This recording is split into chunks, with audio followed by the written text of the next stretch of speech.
आज बनणार आहेत गव्हाच्या पिठाचे तळणीचे मोदक. त्याचे गोळे करून घेतले आहेत. आता मी ते बनवेन.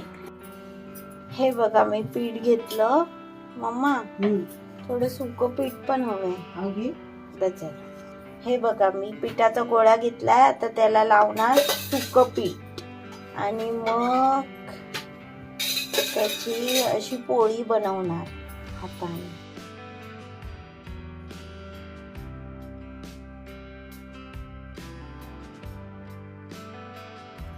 तर ती पोळी बनवली. आता त्याच्या पाकळ्या पाडणार. पण तांदळाचे मोदक करतो ना तसंच करायचं. 11 पाकळ्या झालेल्या आहेत आणि आता याच्यामध्ये मी भरणार सारण. हे बघा आपण जसं सारण मोदकाला तांदळाच्या मोदकांना बनवतो ना तसंच सारण बनवलंय. ओके. आणि ते आता या मोदक मध्ये भरलं.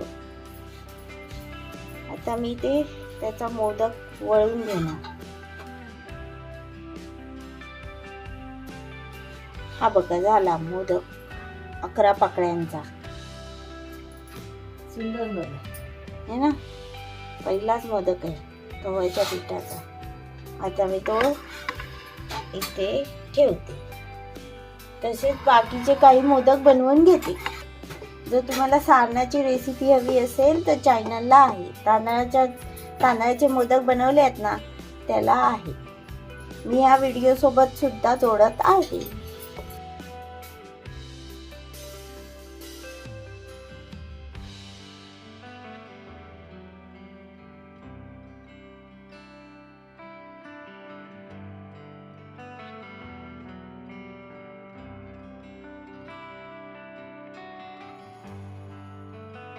हा मोदक बाबूच्या आमच्या छोट्याशा मोदक आहे. छोट्याशा बाबूसाठी. हा बघा. हे बघा मोदक बनवले मी आणि मम्मीने. आता ते तळणार. तेल घेतलेला आहे. आता त्यामध्ये टाकणार एक एक मोदक. हा बघा झालेला आहे तळणीचा मोदक. आता अजून मोदक तळणार.